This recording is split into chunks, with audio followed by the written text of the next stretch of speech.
እኔ ዳዊት ወርቄ ነኝ። እኔ ኢትዮጵያዊ ነኝ። እኔ አማርኛ እያወራሁ አደግኩ። But I can speak English too. It's a long story.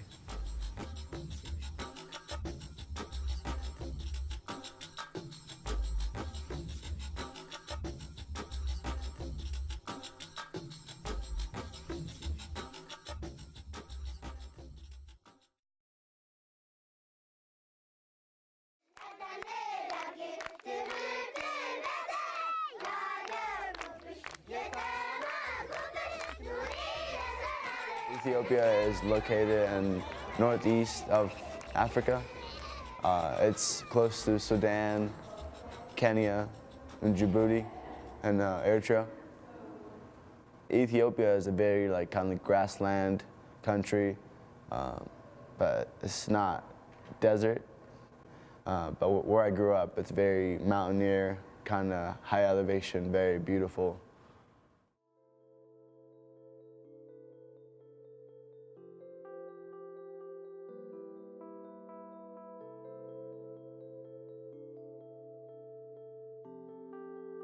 I never knew my dad.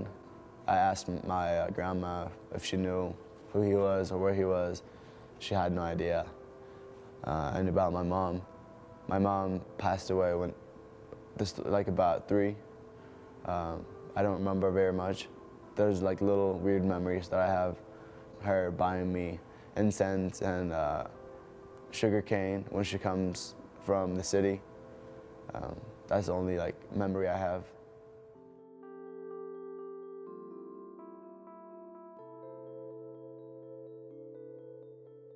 About my grandma, she was basically like my mom. She took care of me very well. But she was the mom basically me growing up.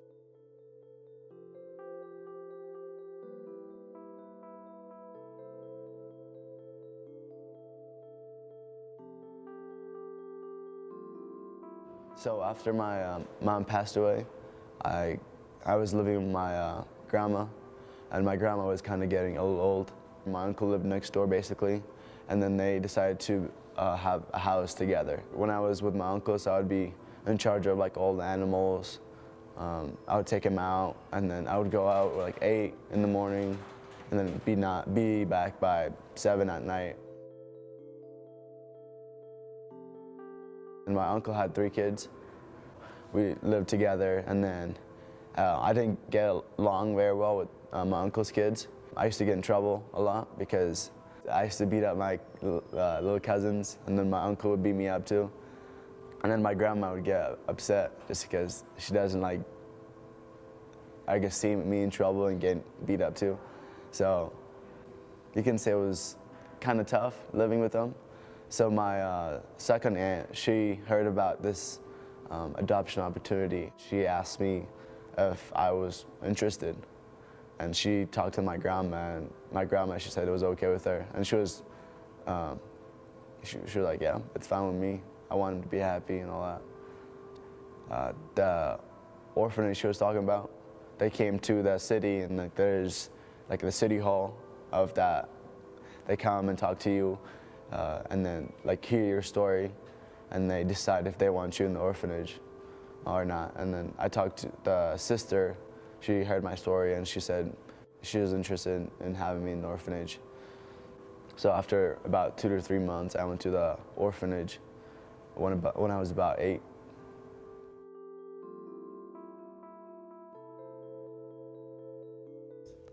I've known David since childhood, and we were in the same orphanage in Ethiopia. When I went to the orphanage, I felt like I fit in just because David and some other people, other kids that are in the same situation I am, and I felt like they were my new family.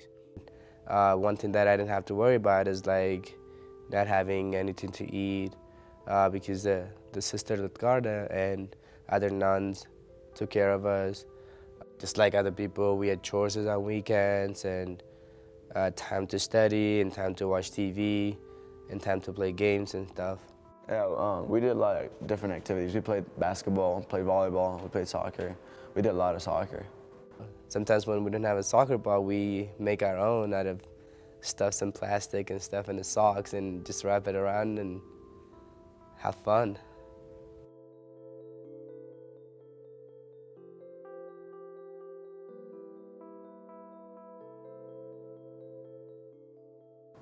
I don't know, I got in trouble a lot just for starting fights. Yeah, so I would get in trouble and the sister would get mad at me.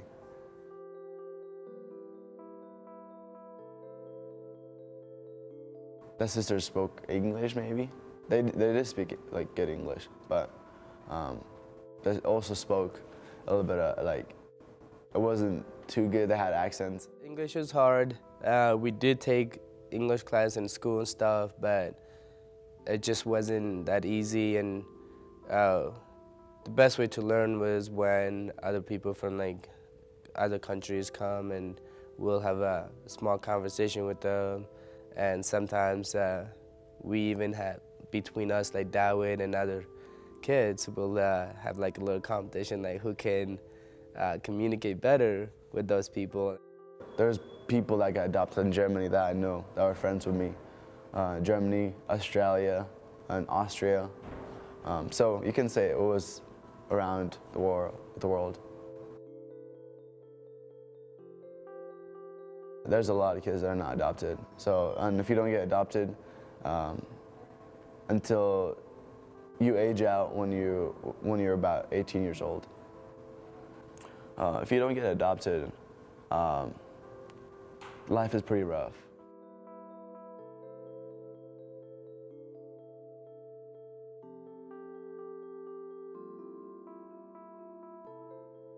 My younger sister decided to adopt a baby girl from Ethiopia. And so she planned her trip to Ethiopia when it was time to pick up the baby, and I said I would like to go with her. We had talked a long time about adopting. I kind of thought that that timing had passed because our older boys were 16 and 18 at the time. As our two sons got older, we thought that that window had passed and that it wouldn't be something that we would do. In the back of my head, I was thinking that was never a possibility, that had kind of moved along.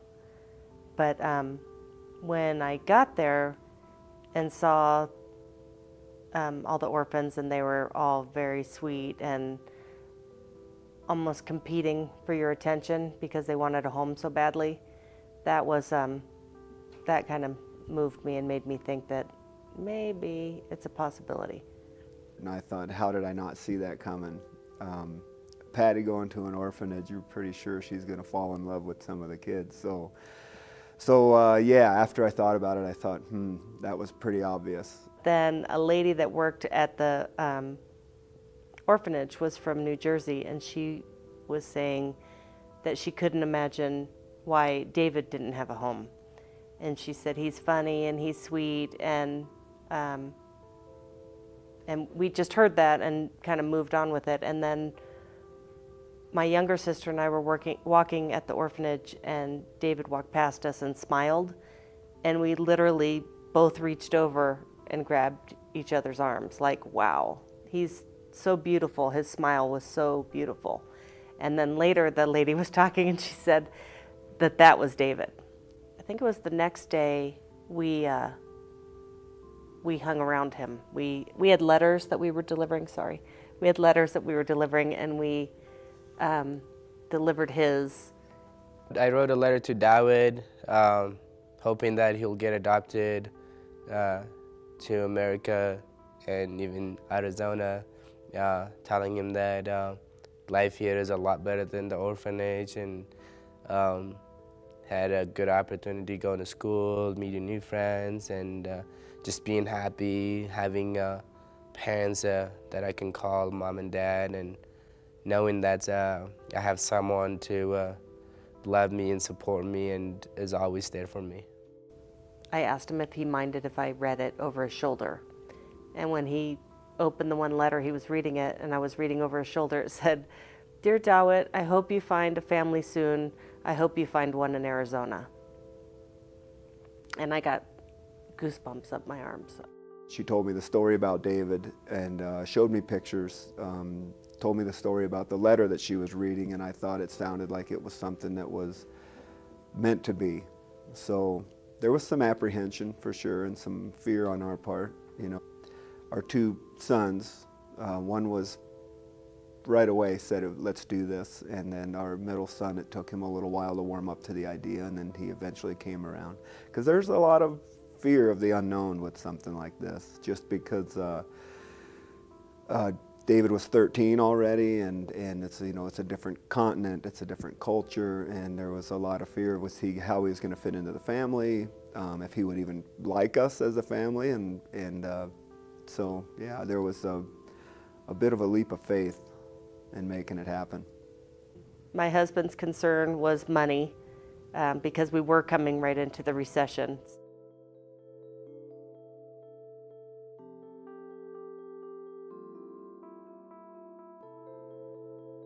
It was several $1,000s to get the whole thing done.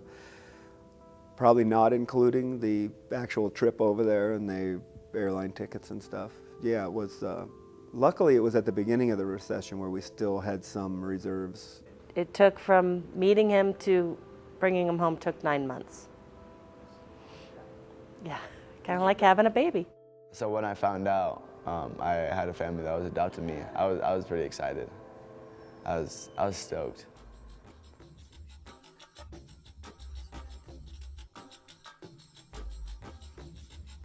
I've never flew before. Plane didn't look like it was moving at all. I was like, this is gonna be a long flight.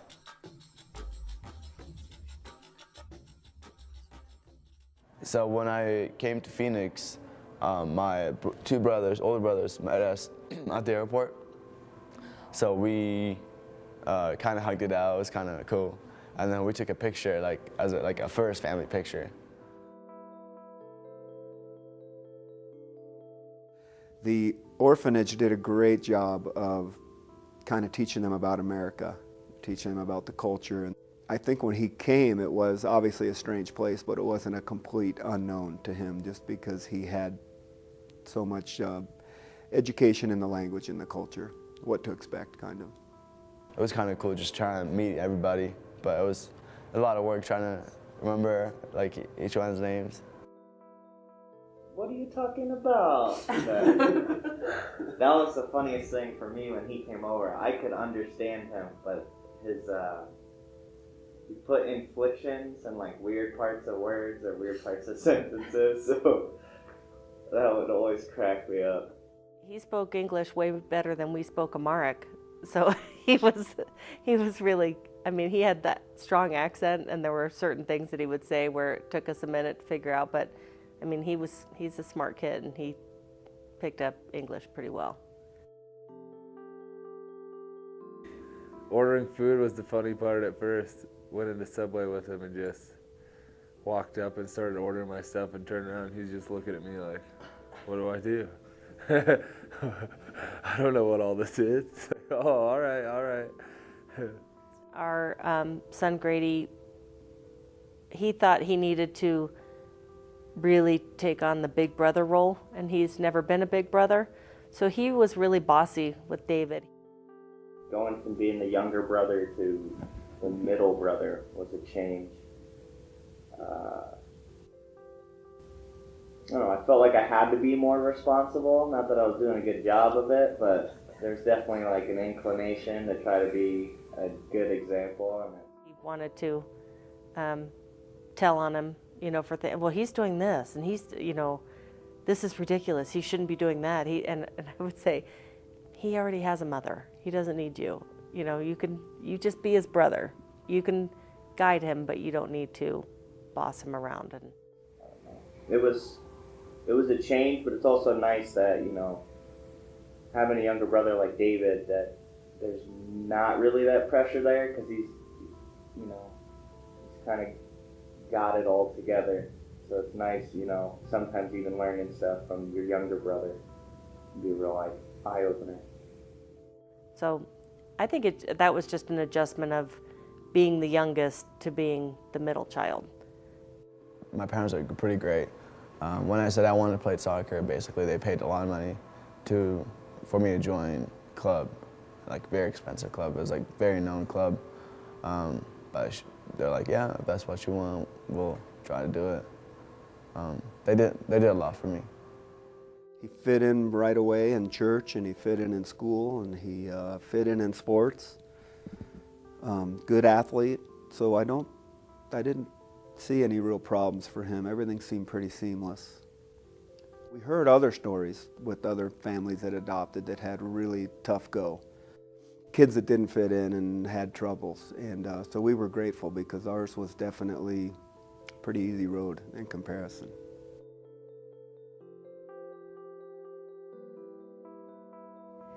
Very proud of David when he started college, and it was nice because David was the first one that we actually drove somewhere with the truck loaded up and dropped him off at the dorm, so it was a new experience for us. It was a little bit hard to get used to having none of the boys at the house, so that was not necessarily a bad thing in the end. And the very first day that we dropped him off, we drove past a soccer game, and he said, "Oh, can you run me back so I can grab my shoes? I'm going to go see if they'll let me play." And so it was a good feeling because we knew, yeah, he'll be fine. We had him from 13 to 18, and we bonded very well as a family. But we definitely had concerns of once he moves out, would the connection remain? And I think so far it has. Yeah, I feel like we feel like a very tight family still. And my parents took a chance on me, basically, like, because I was 13 years old when they adopted me. Usually people don't do that. So I feel like coming to America, I'm just gonna try to be at least somewhat successful. It doesn't have to be like money-wise, but just like having a good family, taking care of others, basically, and taking care of my parents as well. But the adoption has like made an impact on me, basically. I definitely miss Ethiopia for sure. When I'm older, when I have a family, is to have obviously my own kids as well as going back to hopefully go to Ethiopia and adopt someone as well. Being a person in general is kind of taking care of your kind, because you don't have to help anyone. It's just kind of like the humanity thing to do. So I hope to impact people as people have impacted me as well.